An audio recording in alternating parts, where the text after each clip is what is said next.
사랑합니다. 그럼 여러분도 사랑합니다. 그래야죠. 사랑합니다. 예.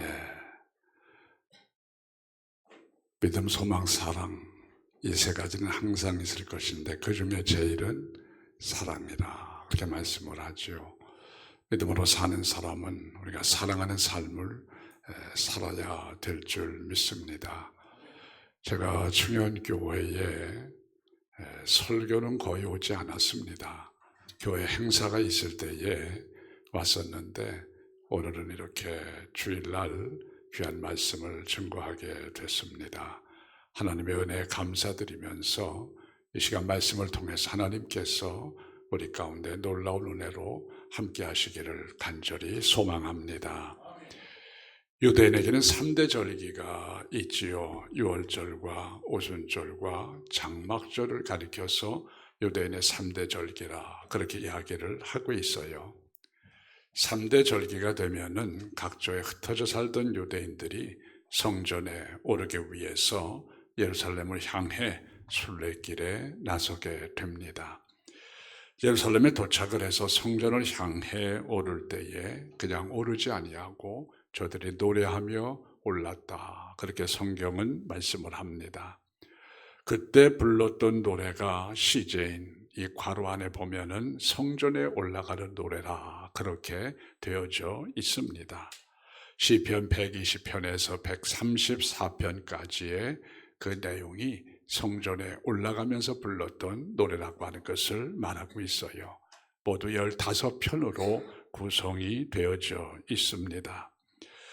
오늘이 성전에 올라가는 노래라. 처음에는 순례자들이 순례를 마치고 성전에 올라오게 되면은 부르면서 올라갔습니다마는 그 이후에는 보편적으로 모든 성도들이 성전을 향해 올라갈 때에 함께 부르는 노래가 됐어요.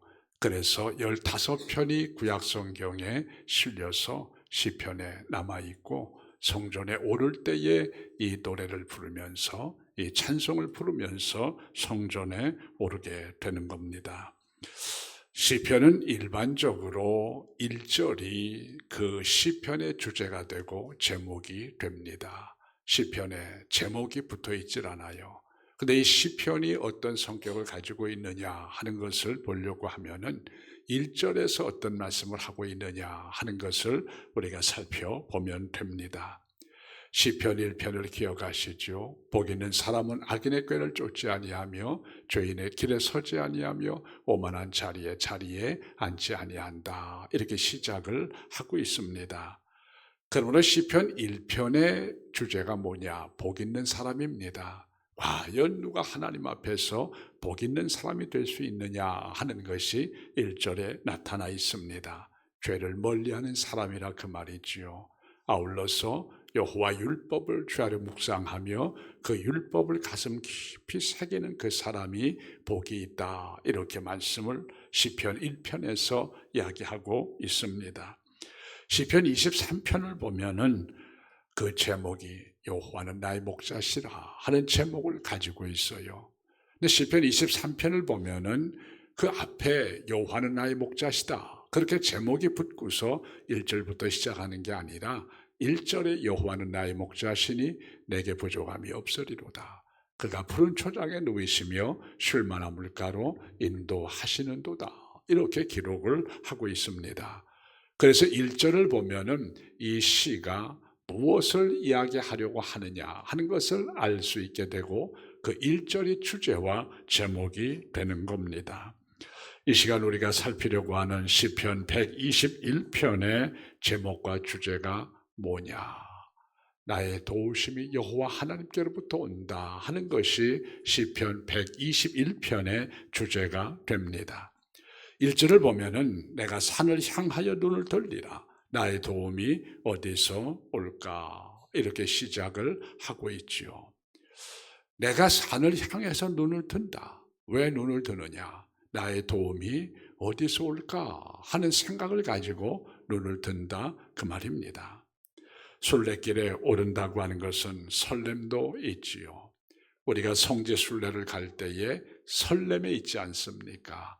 내가 성지 순례를 가서 어떤 것을 볼 수 있을까? 주님의 발자취에 그 뒤를 우리가 살피면서 어떤 감동을 받을까 하는 이 설렘을 가지고 떠나게 됩니다. 과거의 순례자들이 예루살렘을 향해서 성전에 오르기 위해서 나아갈 때에 그 마음속에 설렘이 가득했어요. 그러나 설렘만 있는 것이 아니라 염려와 근심이 도사리고 있었습니다. 왜냐하면 사방의 위험이 도사리고 있기 때문에 그렇습니다. 강도의 위험이 있었습니다. 광야의 위험이 있었어요. 사나운 짐승의 위험이 있었습니다. 시인은 이러한 위험을 이 기후적 특성, 팔레스티인의 이 기후적 특성을 빌려서 낮의 해와 밤의 달에 비유해서 우리에게 이야기를 하고 있습니다. 그래서 낮의 해가 너를 상하게 하지 아니하며 밤에 달이 너를 해하지 아니할 것이다. 이렇게 이야기를 하면서 낮의 해와 밤의 달을 유익하기보다는 어떤 문제를 안고 있는 어떤 것으로 오늘 시인은 이야기를 하고 있습니다. 왜 그러면 낮의 해가 이렇게 우리를 상하게 하느냐? 광야와 사막은 대낮에 뜨거운 태양의 열기로 지나가기가 그 밖에 서 있기가 대단히 어렵습니다. 그래서 낮의 해라고 하는 것은 광야의 뜨거운 열기를 의미하고 있습니다. 밤의 달이 그렇게 말하지요. 밤의 달이라고 하는 것은 이 사막이나 광야는 밤이 되면은 기온이 급강하게 돼요. 그래서 동사하는 일이 일어납니다. 영상 4도에서도 광야에서는 동사를 한다고 합니다. 왜냐하면 기온이 워낙 높기 때문에 벌써 영상 4도 이하로 내려가게 되면 저체온증에 걸리는 경우들이 많이 있다고 합니다. 그래서 이 밤의 달이라고 하는 것은 그 밤의 차가운 냉기를 의미하고 있어요. 그러므로 낮의 해와 밤의 달이라고 하는 것, 무엇을 오늘 이 말씀에서 우리에게 이야기하고 있느냐? 인생 저변에 깔려있는 크고 작은 염려와 근심을 이렇게 표현하고 있다고 하는 겁니다. 우리가 인생을 살아갈 때에 얼마나 많은 염려와 근심들이 우리 가운데 자리 잡게 됩니까? 이것을 오늘 121편에서는 낮의 해와 밤의 달로 이렇게 표현을 하면서 설명을 해주고 있는 거죠. 우리가 살아가는 동안에 정말 말할 수 없는 많은 과정을 거치면서 생각지 아니한 일들을 많이 경험을 하게 돼요. 순례길을 오른 이 사람들이 이 순례길을 지나가는 동안에 얼마나 많은 어려움을 당하는지 알 수 없습니다. 인생도 역시 마찬가지라 그 말이지요. 괴테와 동시대를 살던 독일의 대문호 실러라고 하는 유명한 작가가 있습니다. 이 실러는 누구냐? 베토벤의 교향곡 9번 합창에 나오는 그 합창 교향곡의 시를 쓴 사람이 실러라고 하는 사람입니다. 이 실러의 시를 이용해서 베토벤이 교향곡을 만든 게 지금 우리가 잘 알고 있는 합창 교향곡이라는 그 교향곡입니다. 이 실러는 이런 말을 했어요.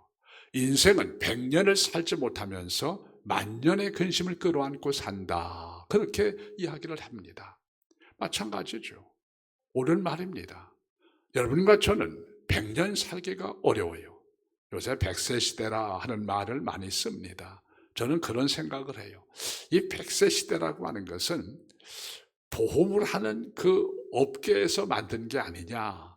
처음에 보험은 70세, 이게 좀 수명이 늘어나니까 80세, 더 늘어나니까 90세, 이제는 100세 시대라. 최근에 와서는 120세 세대라. 그렇게 이야기를 합니다. 그런데 사람이 몇 세를 살든 간에 끊임없는 근심 속에 살아갈 수밖에 없는 거죠. 100년을 살지 못하면서도 만년의 근심을 끌어안고 사는 게 인생이라고 하는 겁니다. 그래서 시인은 내가 산을 향하여 눈을 돌리라 이렇게 고백을 하지 않습니까? 왜 그렇습니까? 나의 도움이 어디서 오겠느냐 하는 심정을 가지고 산을 향해서 눈을 들었다. 이렇게 이 본문에서 이야기를 하고 있어요. 그래서 시인이 찾은 답이 뭡니까? 나의 도움이 천지를 지으신 여호와에게서로다. 그 답을 찾았어요. 내가 산을 향하여 눈을 든다. 왜? 내 인생의 이 문제의 답이 어디에서 오겠느냐? 찾은 결론이 천지를 지으신 여호와 하나님에게서 온다 하는 것을 내가 발견했다고 하는 거죠. 이 신앙 고백이 천국을 향해 가는 우리 모두의 영적인 순례자들의 신앙 고백이 되시기를 축원합니다. 우리가 세상을 살아가면서 우리 인생의 문제 해답이 어디에 있느냐? 천지를 지으신 여호와 하나님께 있습니다. 다른 곳에서 해답을 찾으려고 하지 마세요.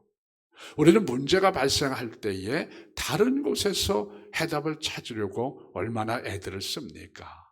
물론 찾을 수도 있겠지요. 그러나 그 찾은 해답이 본질적인 것이 되지 않을 때가 많이 있습니다. 그 찾은 해답이 얼마 가지 못할 때가 많이 있어요. 근본적인 해답은 어디에 있느냐? 천지를 지으신 창조주 하나님께 있다 하는 것을 우리가 잊지 않아야 돼요. 문제 부딪힐 때마다 하나님께 나아가시기를 바랍니다. 그분은 천지를 지으신 분이시기 때문에 문제의 본질의 해답이 그분에게 있다고 하는 겁니다. 이것이 본문이 우리에게 주고자 하는 첫 번째 영적 교훈이라고 하는 것을 기억하셔야 합니다. 시인은 자신의 도움이 여호와 하나님께로 온다고 고백하지 않습니까? 왜? 천지를 지으신 분이시기 때문이다 하는 것을 말하고 있습니다. 그래서 나의 도움이 천지를 지으신 여호와에게서로다. 오늘 시인은 이렇게 말을 하고 있는 겁니다. 산을 향해서 눈을 든다 하는 표현이 나오죠. 이 산을 향해서 눈을 든다고 할 때에 이 산이 무엇을 의미하느냐? 대개 학자들은 두 가지 견해로 이야기합니다. 첫째는 이 산을 정말 환난과 어려움, 인생에 겪는 엄청난 이 장애물, 장벽으로 보는 견해가 있어요. 산을 향하여 눈을 든다. 산이 얼마나 웅장합니까? 가로막고 있어요. 나가기가 어렵습니다. 그래서 이 산을 인생에 겪는 고통과 괴로움과 환난과 근심과 고난을 의미한다고 보는 견해가 있습니다. 스가랴 4장 7절에 보면은 큰 산아 내가 무엇이냐 이렇게 말하는 내용이 나와요. 여기에서 이 산은 인생에 겪는 장애물을 뜻하고 있습니다. 염려와 걱정과 근심이에요. 우리가 어떤 근심이 다가올 때에 우리 앞을 꽉 막아서서 도저히 뚫고 나갈 수 없는 앞이 보이지 아니하는 이런 경험을 할 때가 있지 않습니까? 도저히 나의 힘을 가지고는 어떻게 해볼 수 없는 그런 경우들이 우리가 살아가는 삶 속에 많이 찾아온다고 하는 거죠. 그러므로 이 산을 인생의 장애물로 보는 이런 견해가 있습니다. 또 이 산을 시온산으로 보는 견해가 있어요. 왜? 순례자들이 지금 성전에 올라가기 위해서 여러 날 순례길을 거쳐서 예루살렘에 도착을 해서 지금 성전을 향해 오르려고 하지 않습니까? 이 성전이 어디에 있느냐? 시온산의 위치에 있습니다. 그래서 이들이 순례길을 마치고 예루살렘에 와서 그 성전을 향해 오르기 위해서 그 산을 쳐다보는 것으로 해석하는 견해가 있습니다. 우리가 이 산을 장애물로 보든 시온산으로 보든 결과적으로는 이 시인이 깨달은 게 뭡니까?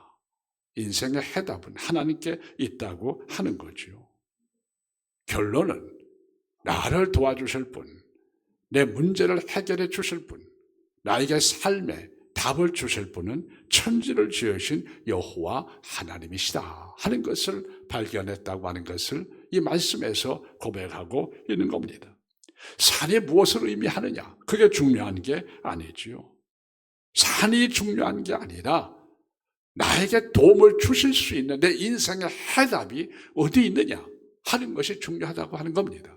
천지를 지으신 여호와 하나님이 내 인생의 해답임을 믿으시기를 바랍니다. 내 인생의 해답은 다른 데 있지 않아요. 우리가 가정생활을 해나가면서 많은 어려움들이 있지 않습니까? 부부간의 어려움이 있어요. 자녀를 키우는데 얼마나 많은 어려움이 있습니까? 여러 가지 관계의 어려움이 있습니다. 정말 생각지 아니한 많은 어려움들이 있는데 우리는 그 문제에 매달려서 해답을 찾으려고 하는데 해답이 찾아지질 않습니다. 해답의 근본적인 문제는 믿는 자들은 천지를 창조하신 여호와 하나님께 있다고 하는 사실을 잊지 않아야 돼요. 그럼에도 우리가 믿음으로 산다고 하면서도 자꾸 문제의 해답을 다른 데서 찾으려고 할 때가 많이 있다고 하는 거지요. 오늘 시인이 우리에게 무엇을 이야기하고 있습니까? 문제의 해답이 천지를 지으신 여호와 하나님께 있다고 하는 것을 가르치고 있는 겁니다. 가르쳐 주는 거지요. 또 오늘 이 말씀을 보니까 4절에서 뭐라고 말씀을 합니까? 이스라엘을 지키시는 자는 졸지도 아니하시고 주무시지도 아니하신다. 그렇게 표현하고 있어요. 하나님은 주무시는 분이 아니십니다. 하나님은 좋으시는 분이 아니십니다. 왜 이렇게 표현하느냐? 우리가 이해할 수 있도록 쉽게 우리의 이해를 돕기 위해서 이 시인은 이런 표현을 써서 우리에게 이야기하고 있는 겁니다. 그러면 졸지도 아니하시고 주무시지도 아니하신다 하는 이 뜻이 무엇을 의미하느냐? 하나님은 작은 실수 하나조차도 용납치 아니하시는 분이시다 하는 것을 이야기하려고 하는 겁니다. 우리가 피곤하면 나도 모르게 졸려올 때가 있어요. 교통사고가 나지 않습니까? 그만 운전하시는 분은 자기도 모르게 너무 피곤해서 깜빡 졸았는데 사고 나는 이런 경우들이 있습니다. 그런데 하나님은 졸지 아니하신다.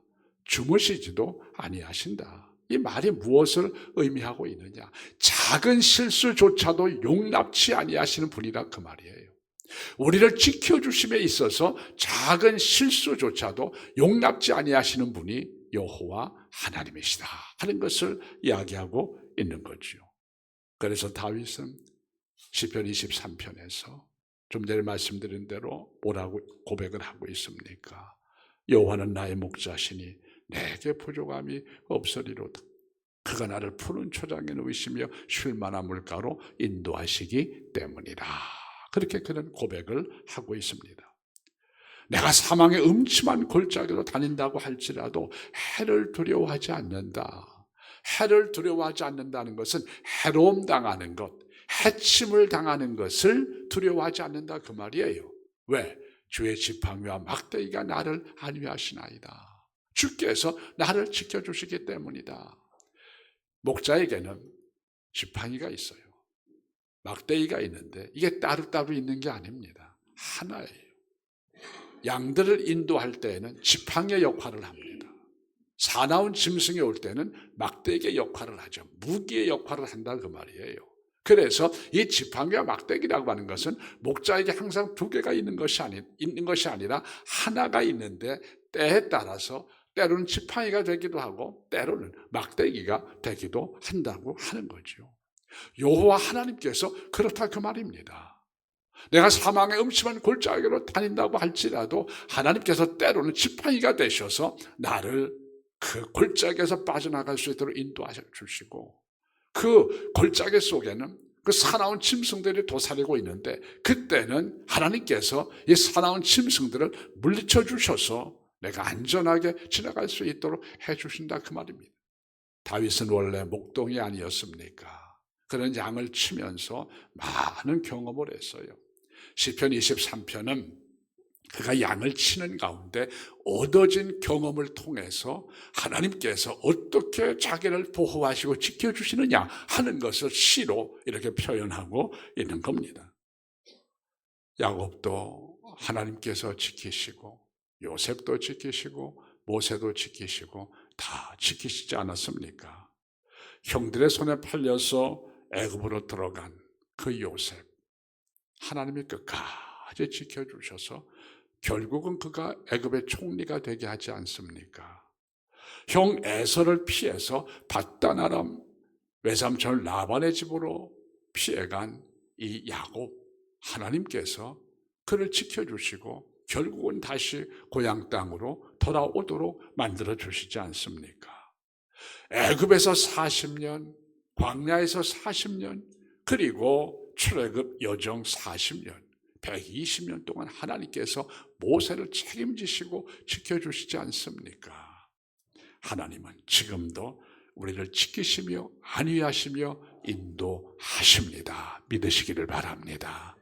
하나님은 지금도 여러분을 지켜주시고 여러분을 안위해 주시고 여러분을 인도해 주시고 여러분을 이끌어 주신다, 그 말입니다. 그때 역사하시던 하나님께서 지금도 동일하게 역사하고 계심을 믿으시기를 바랍니다. 하나님은 그때 역사하셨는데 지금은 그때로부터 너무나 많은 시간과 세월이 흘러왔기 때문에 지금은 아닐 것이다. 그게 아니라 그때나 지금이나 하나님은 영원히 동일하신 분이십니다. 그들을 지키셨다고 하면 지금도 여전히 여러분과 나와 우리를 지켜주고 계신다고 하는 거죠. 여기에 대한 신앙과 믿음의 확신이 여러분과 저에게 절대적으로 필요하다고 하는 겁니다. 오늘 시인은 그것을 우리에게 이야기하고 있는 겁니다. 하나님께서 천국을 향해 순례의 길에 나선 여러분과 저, 성전에 오르던 그 순례자들이 정말 여호와 하나님을 바라보았듯이 우리도 우리를 지켜주시는 여호와 하나님을 바라볼 수 있어야 하는 겁니다. 우리가 잊지 않아야 돼요. 스바냐 선지자는 스바냐 3장 17절에서 너희 하나님 여호와가 너희 가운데 계시니 그는 구원을 베푸실 전능자이시라, 그렇게 말하지 않았습니까? 신의 고백처럼 천지를 창조하신 하나님은 지금도 우리 가운데 계셔서 우리를 구원하시며 우리에게 구원을 베푸시는 전능하신 하나님이십니다. 이 신앙을 우리가 잊어버려선 안 됩니다. 우리는 하나님을 믿기는 믿어요. 주님을 믿기는 믿는데 그 하나님께서 구체적으로 내 삶 속에 들어오셔서 구체적으로 나에게 역사하시고 간섭하시고 함께하시고 하는 이 사실에 대해서는 별로 그렇게 심각하게 받아들이려고 하지 않습니다. 그냥 예수 믿고 힘들고 어렵지만은 그러다가 나중에 천국 가면 된다. 그런 신앙은 우리가 가지고 있는 개혁주의 신앙의 핵심이 아닙니다. 하나님은 지금도 우리 가운데서 여전히 우리 안에서 우리의 모든 것을 통제하시고 통치하시고 다스리시고 지배하시고 이끌어 가시는 분이시라고 하는 것을 우리가 잊지 않아야 돼요. 하나님은 지금도 여러분 가운데, 우리 가정 가운데 함께 하신다고 하는 사실 믿으시기를 바랍니다. 그러므로 지치고 피곤할 때에, 힘들고 어려울 때에, 낙심될 때에 오늘 이 본문의 시인처럼 천지를 지으신 하나님을 바라보시기를 축원합니다. 하나님 바라보세요.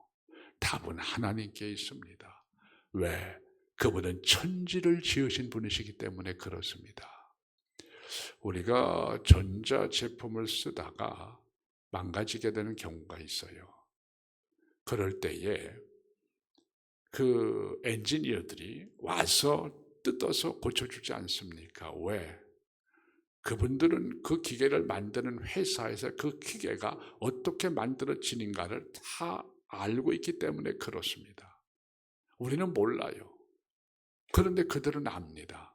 그들이 오면은 그 부분들을 고쳐서 바로 잡아주어서 우리가 잘 사용할 수 있도록 해주지 않습니까? 그러므로 인생을 지으신 하나님께서 인생을 가장 잘 아세요. 여러분 한 사람 한 사람을 가장 잘 알고 계십니다. 그분 외에는 답이 없어요. 천지를 지으신 여호와 하나님 외에는 문제를 해결하실 분이 없다 그 말이죠. 답이 없다 그 말이에요. 하나님에게서 답을 찾으시기를 바랍니다. 요새 살아가면서 시대가 이러다 보니까 부부간에 많은 갈등이 있어요. 부모와 자식 간에도 갈등이 있고 많은 어려움들이 있지 않습니까? 그냥 그 문제 속에서 답을 찾으려고 하기 때문에 문제가 잘 해결되지 않습니다. 눈을 하나님께 돌려야 돼요.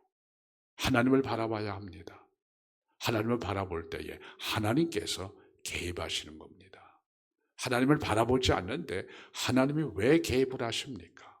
찾지 않는데 왜 하나님께서 함께 하십니까? 부르짖으라, 찾으라, 구하라, 두드리라. 문제가 발생했을 때에 하나님을 향해서 찾고 두드리고 구하시기를 바랍니다. 그러면은 그분께서 오셔서 천지를 창조하신 분이시기 때문에 우리의 문제 근본을 하심으로 해결해 주신다고 하는 겁니다.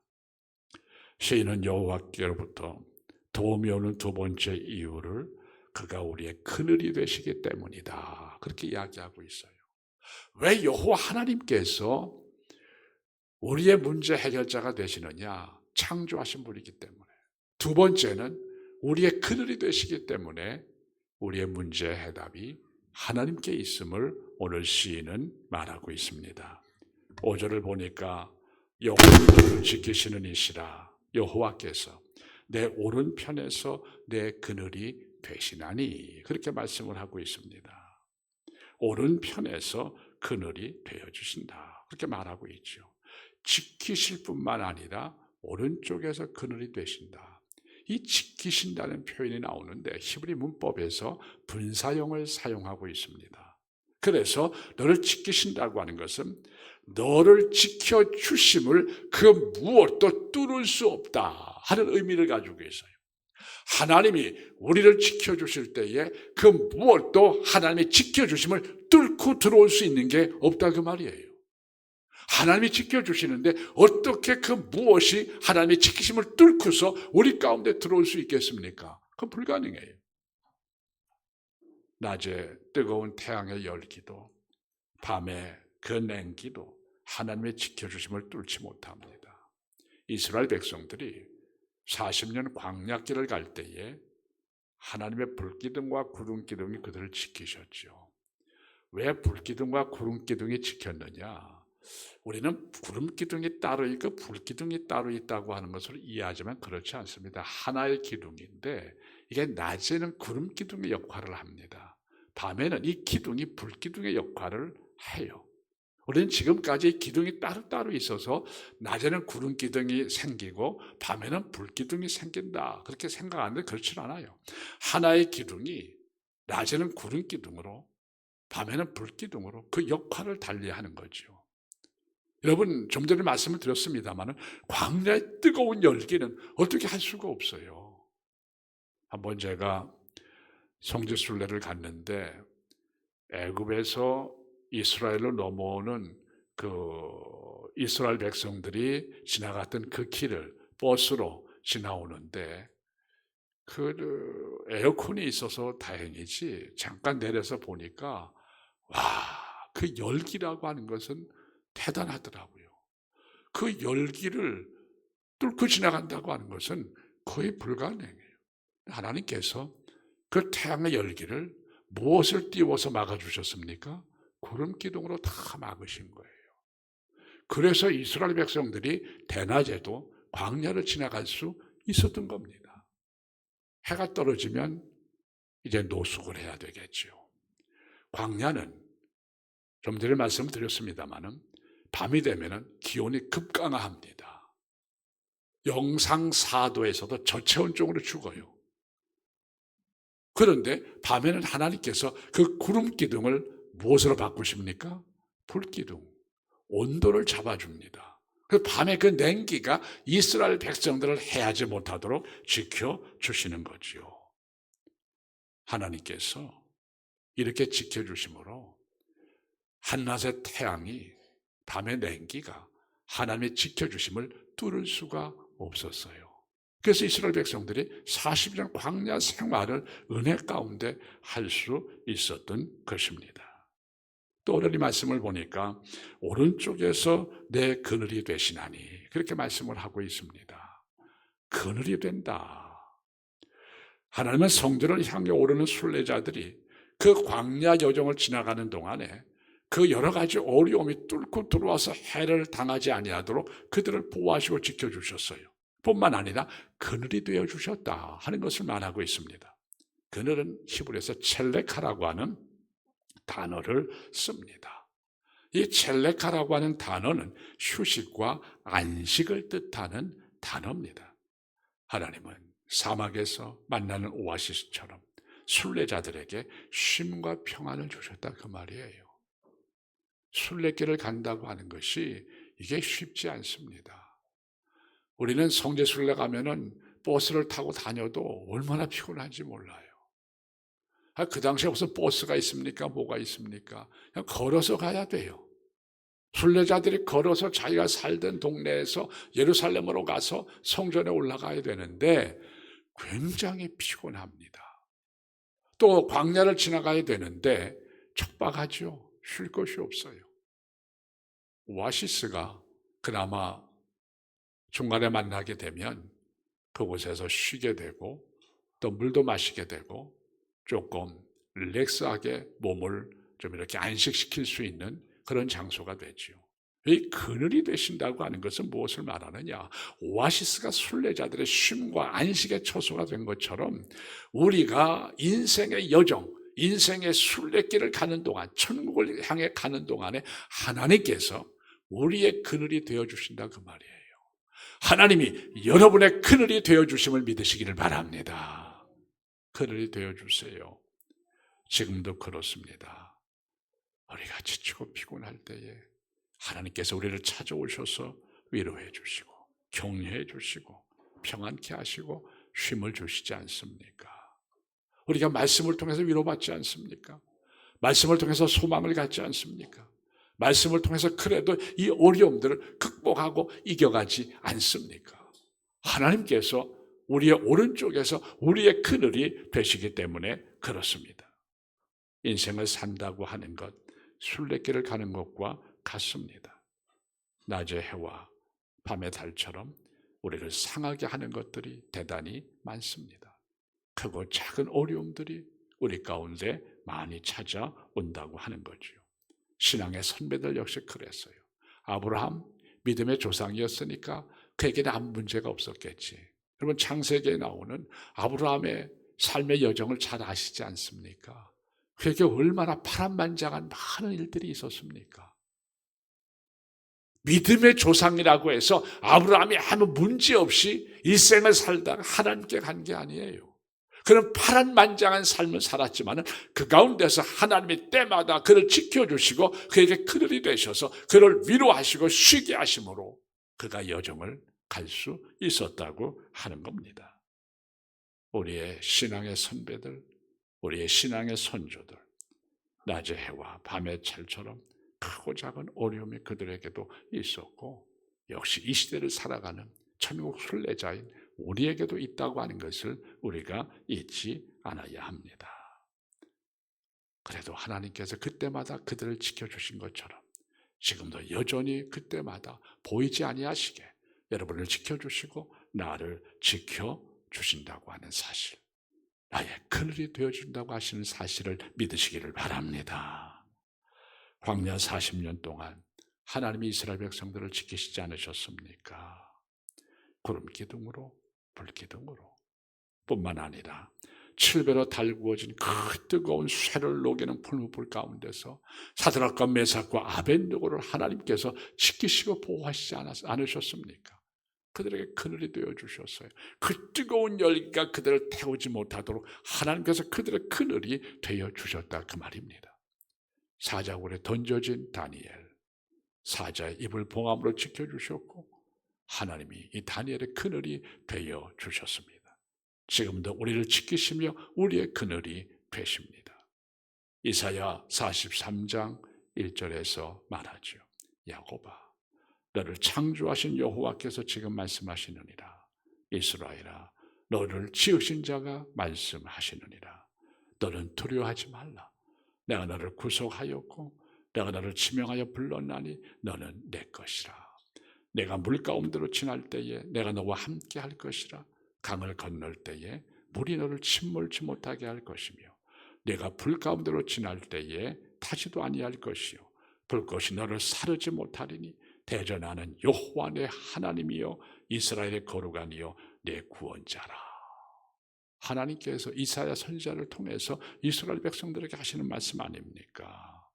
물 가운데로 지나갈 때 내가 너와 함께 할 것이다. 이스라엘 백성들이 홍해를 건널 때에 하나님이 그들과 함께 하신 것을 얘기하고 있습니다.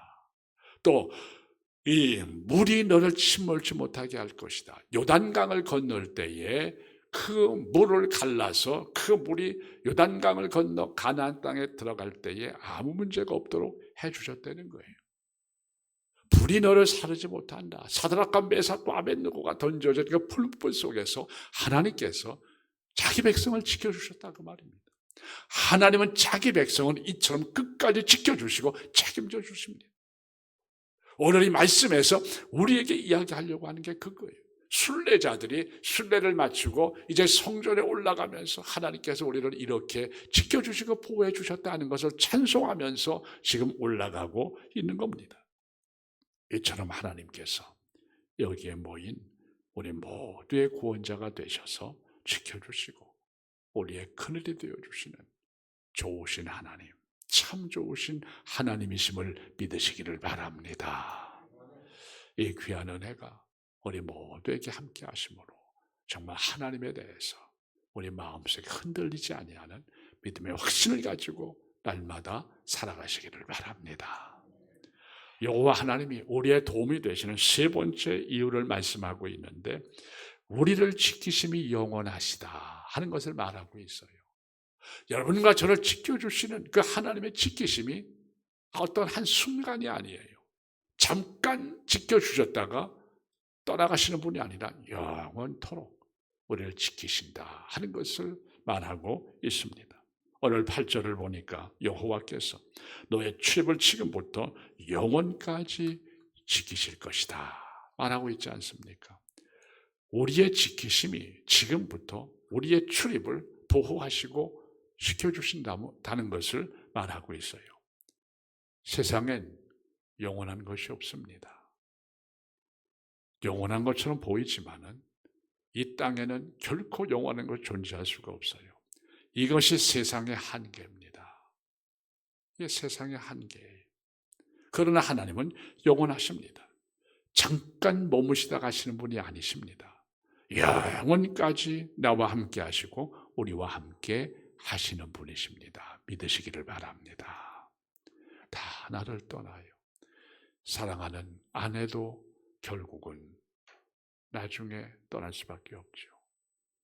남편도 죽음이라는 과정을 통해서 먼저 떠나는 이런 경우들이 다 있어요. 최근에 제가 아는 목사님들이 그 사모님이 떠나시고 또 목사님이 떠나시는 것을 제가 들을 때마다 인생이 이게 참 아무것도 아니구나 하는 것을 많이 느낍니다. 제가 후배들에게 하는 말이 있어요. 삶이라고 하는 것, 인생이라고 하는 것 순식간에 지나간다. 순식간에 지나갑니다. 우리 연로하신 신장로님 계십니다마는 제가 장로님보다는 좀 많이 아래예요.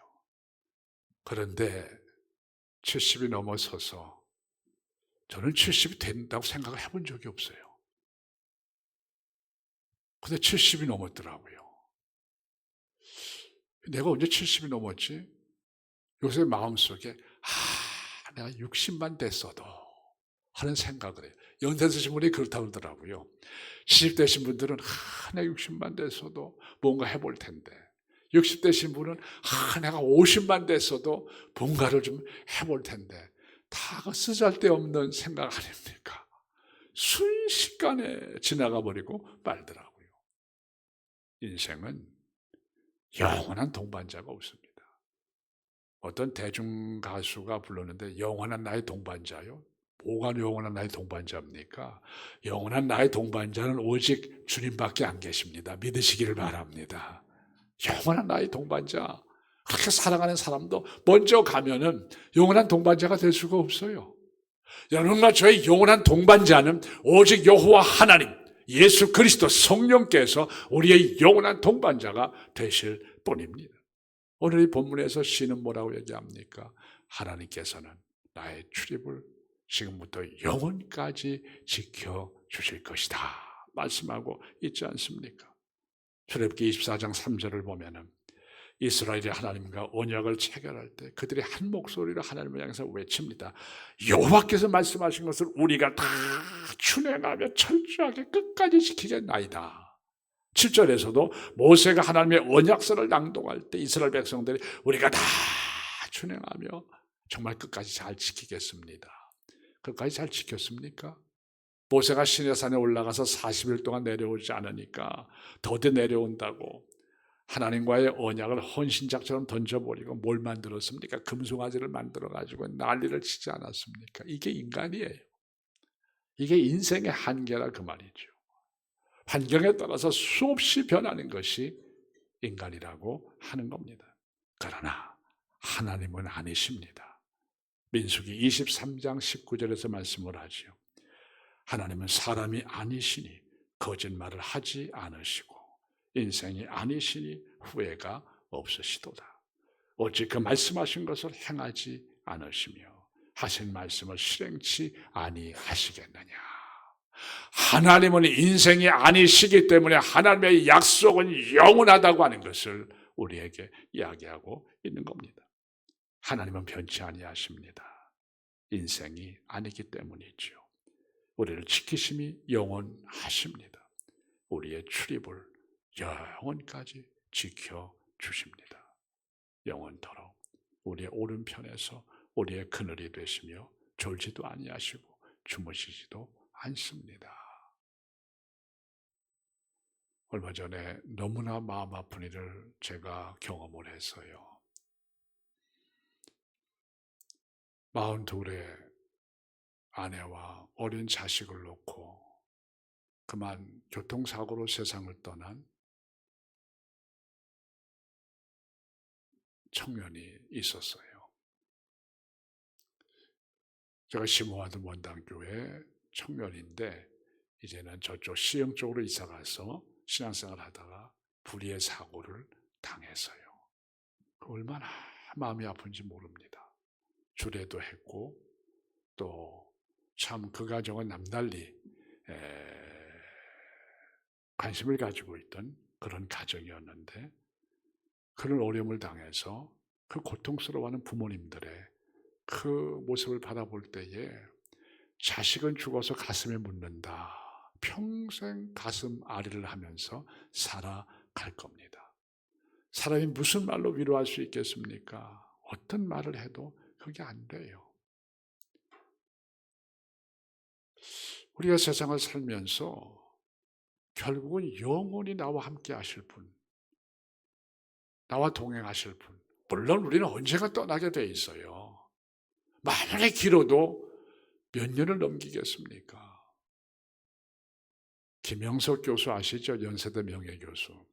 제가 원당교회에 있을 때 한번 초빙해서 강의를 들은 적이 있는데 그분이 105살인가 이렇게 되세요. 어제 제가 글을 보니까 그분이 그 식생활하는 그걸 이렇게 좀 봤어요. 나도 이렇게 먹으면 105살까지 살까? 좀 지루할 것 같아요. 그냥 먹는 대로 먹자. 때 되면 하나님께서 다 불러가시게 돼 있어요. 아무리 잘 먹고 조심하고 건강을 챙겨도 어느 날 갑자기 심근경색으로 가시는 분들이 많지 않습니까? 뜻하지 않게 가요. 그러나 그럼에도 그 가운데서 우리가 가는 여정 속에서도 나와 함께 끝까지 하시는 분은 여호와 하나님이십니다. 잊지 말아야 돼요. 그러므로 우리는 어떤 경우든 하나님을 놓치지 않는 어떤 경우든 그분과 함께하는 삶을 살아가야 합니다. 신명기 33장 27절은 말씀을 하죠. 영원하신 하나님이 내 처소가 되시니 그의 영원하신 팔이 내 아래 있도다. 그가 내 앞에서 대적을 쫓으시며 멸하시리라. 영원하신 하나님이 우리의 처소가 되실 것이다. 영원하시며 변함없으신 하나님, 지금부터 영원까지 우리의 출입을 지켜주실 줄 믿으시기를 바랍니다. 내 인생을 책임져 주시고 나중에 하나님 나라에 갔을 때에 우리를 환영해 주실 것입니다. 그 하나님, 영원하신 하나님, 영원이라는 것은 시작과 끝이 없어요. 그러므로 우리가 사실 이 땅에 살면서 구원받은 하나님의 백성들은 이미 영생을 소유했기 때문에 이 영원한 생명을 가지고 하나님 나라에까지 이어가는 겁니다. 이게 하나님의 은혜예요. 그런 영원하신 하나님께서 나를 책임져 주시고 내 인생의 해답이라고 하는 것을 우리가 잊지 않아야 합니다. 이런 믿음을 가지고 승리하는 귀한 삶을 살아가시기를 축원합니다. 말씀을 맺으려고 합니다. 나의 도움이 어디서 올고 천지를 지으신 여호와 하나님에게서로다. 세상은 영원한 것이 없어요. 세상으로부터 오지 않습니다. 천지를 지으신 여호와 하나님께로부터 온다고 하는 사실. 그 하나님께서 낮의 해와 밤의 달이 뚫지 못하도록 나를 지켜주시고 내 그늘이 되셔서 나를 쉬게 하시고 안식케 하시고 나를 위로해 주신다고 하는 사실. 잠깐이 아니라 영원까지 하나님의 나라에 이어지기까지 그렇게 해주신다고 하는 것을 믿으시면서 이 사실을 확신하시면서 오늘도 천국을 향한 인생의 순례자들로 승리하는 삶을 살아가시는 하나님의 자녀들 되시기를 주의 이름으로 축원드립니다. 기도하겠습니다. 은혜로우신 아버지 하나님, 주님의 은혜와 사랑을 감사합니다. 나의 도움이 어디서 올고 나의 도움이 천지를 지으신 여호와 하나님에서라고 했습니다. 하나님, 오늘 이 말씀을 우리의 마음에 깊이 간직케 하여 주시고 그분은 우리를 지키시며 우리의 그늘이 되시며 영원까지 나와 함께 하신다고 했습니다. 약속을 다시 한번 붙들고 세상을 향해 나가게 하여 주시옵소서. 예수님 이름으로 기도하옵나이다. 아멘.